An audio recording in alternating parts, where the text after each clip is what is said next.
At 8:47 local time, a Royal Canadian Air Force Aurora patrol aircraft cruised at 21,000 feet above the East China Sea, searching for North Korean ships suspected of sanction violations.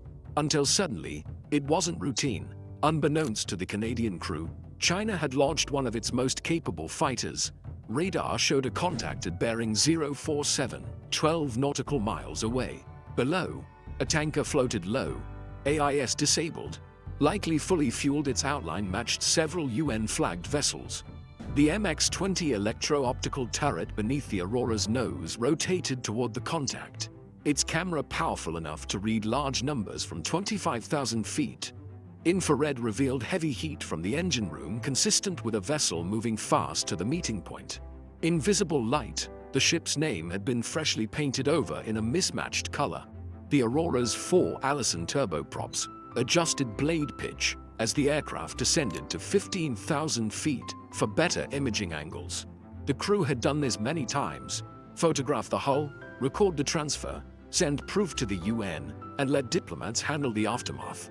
Then, warning indicators suddenly lit inside the cockpit. Electronic warfare screens showed a sharp radar spike off the left side closing rapidly. Seconds later, the system confirmed it: a Chinese fire control radar lock.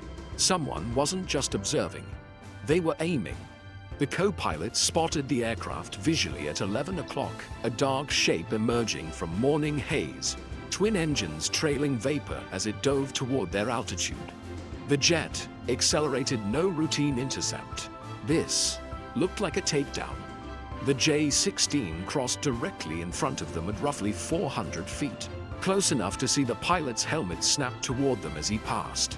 The J-16, China's premier fighter, is derived from the Russian Su-30, itself developed from the Su-27, the Soviet attempt to counter the F-15.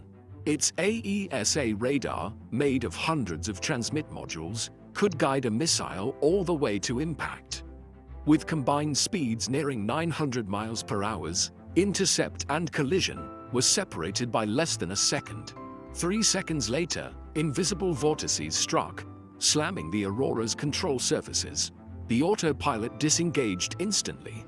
The Aurora rolled 15 degrees left before the pilots caught it, hauling 140,000 pounds of aircraft back to level flight. Inside the cabin, a sensor operator grabbed his station as his coffee mug shot across the compartment.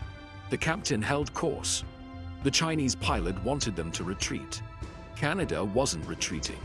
The J-16 rolled back, positioning about 300 feet away, close enough to count rivets, close enough to see the pilot's oxygen mask moving as he keyed his radio. Canadian aircraft, you are approaching Chinese territorial airspace. Turn around immediately. The voice came in Mandarin, accented English. The captain replied, I am a Canadian aircraft operating in international airspace, conducting duties on behalf of all nations. No response. The fighter stayed locked, still broadcasting radar energy, likely thinking silence and radar dominance were intimidating. What the Chinese pilot didn't realize was that the Aurora's ALC 507 suite was recording everything: frequencies, pulse timing, beam steering, and power output. Intelligence that would normally take years to gather was streaming live to Canadian analysts. The fighter began maneuvering. It slid forward along the Aurora's path, then snapped hard across the nose, maybe 200 feet of separation. Superheated exhaust rolled off the WS-10B engines, briefly starving the number 3 turboprop. The Aurora dropped nearly 200 feet before pilots stabilized flight. Still, the Aurora stayed calm, predictable, professional, giving the interceptor nothing to exploit. The J-16 then climbed 500 feet above them and rolled inverted, hanging upside down for 3 seconds, staring through the canopy at the Canadians below. A slow barrel roll traced the Aurora's path, then it settled off the left wing. The wings rocked international signal. Follow me. The Aurora held heading 095. The J-16 rocked again, more aggressively. The message was clear: turn around, or this escalates. Canada ignored it. Without warning, the fighters surged forward, afterburners glowing, slicing across the Aurora's nose. Jet wash struck like a hammer. The patrol plane dropped a wing. The co-pilot fought the controls. By the time they stabilized, the fighter was repositioning. The second pass came from below at a 30-degree angle, crossing 10 to 2 o'clock, maybe 150 feet away.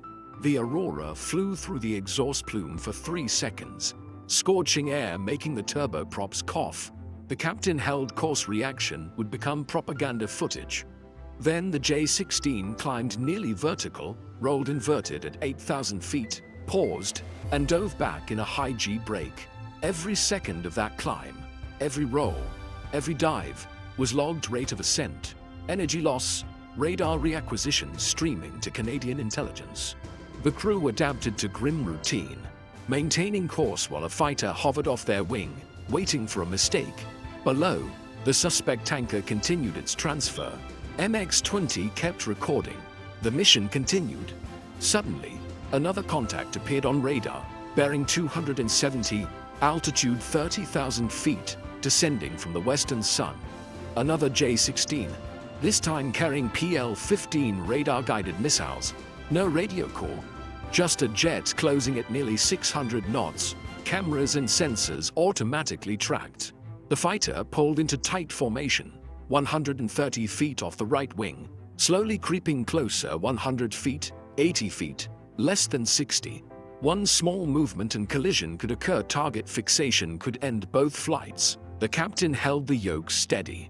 Every muscle locked. 30 seconds passed. Radar still locked.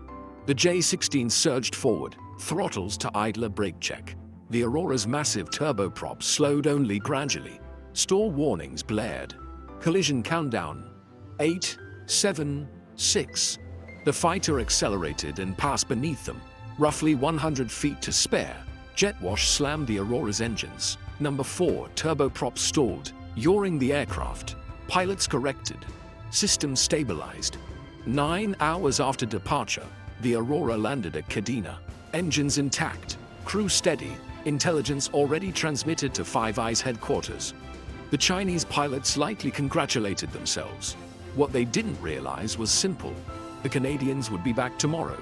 If you enjoyed this video, check out the one where China harassed an Australian P-8 even more aggressively than this encounter. See you next time.